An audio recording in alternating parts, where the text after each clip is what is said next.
Today I am frustrated. Nirbhaya के हादसे को इस साल दिसंबर में 9 साल कंप्लीट हो जाएंगे, लेकिन फिर भी इस साल वैसी एक आइडेंटिकल केस मुंबई से सामने आई। एक सवाल पूछने का मन करता है कि एग्जैक्टली गलती किसकी? सोसाइटी की, जो मर्दों को हद से ज्यादा फ्रीडम देती, लॉ एंड ऑर्डर की, जहाँ पे जस्टिस हमेशा डिले हो जाता, या हमारी, क्योंकि हमें क्या फर्क पड़ता है? हमें ऐसे क्राइम्स की मानो आदत सी हो चुकी है। ये विक्टिम सिर्फ एक नंबर बन चुकी हैं। तो चलिए आज कुछ और नंबर्स जानते हैं। 2019 में in total 32,000 crimes against women register हुए थे और इनमें से सिर्फ 1/4 अपराधियों को ही अरेस्ट किया गया। That means there were 4 crimes every hour happening against women in our country. लेकिन सरप्राइजिंग बात तो ये है कि ये सिर्फ उन महिलाओं का नंबर है जिन्होंने पुलिस स्टेशन में जाकर एक कंप्लेंट रजिस्टर की। जो औरतें किसी भी रीजन से डोमेस्टिक वायलेंस, अब्यूज और मोलेस्टेशन की केसेस दर्ज ही नहीं करती, उनका नंबर इससे कहीं ज्यादा हाई। लेकिन ये वीडियो हमारे सिस्टम को गालियां देने के लिए नहीं है, एक सवाल पूछने के लिए हम क्या कर सकते हैं, एक ऐसा समाज तैयार करने के लिए जहां पर औरतों को भी एक इक्वल रिस्पेक्ट मिले। चलिए कुछ ऐसी चीजें डिस्कस करते हैं जिन पर कभी बात नहीं होती क्योंकि ये टैबू है। नंबर 1,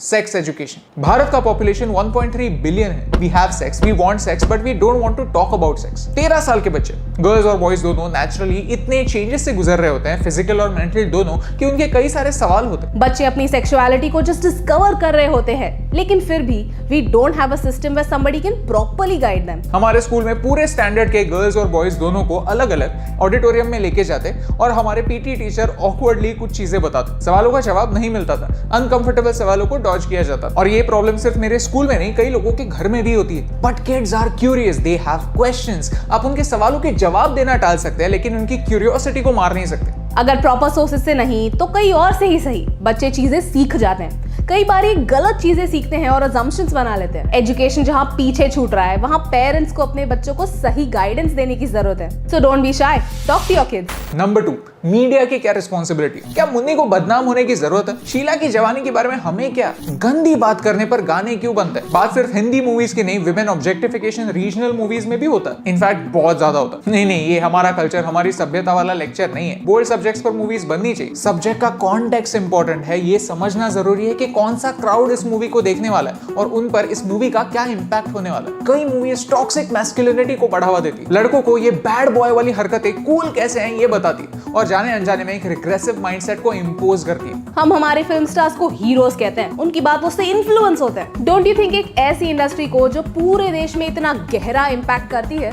थोड़ा और रिस्पॉन्सिबल होने की जरूरत है? तो हम क्या कर सकते हैं? As an audience, stop going for the movies that have strong objectification of women. लोग कहते हैं जो बिकता है वही ज्यादा दिखता है। Consumer is king. Then stop consuming toxic content and show them that that is not acceptable and that we want something different, we want something better. Number 3, ये पॉइंट थोड़ा कंट्रोवर्शियल हो सकता है, so let me finish first.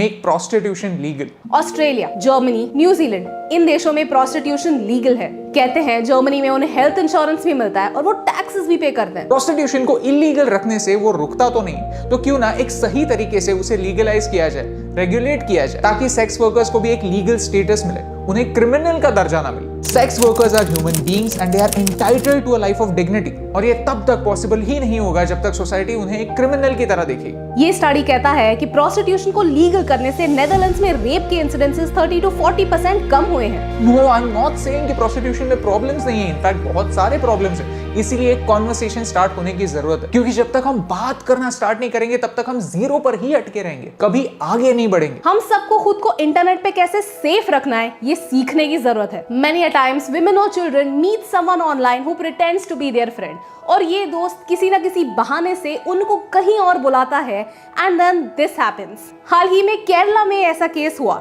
A Kerala woman traveled 300 kilometers to meet her online friend and then this happened.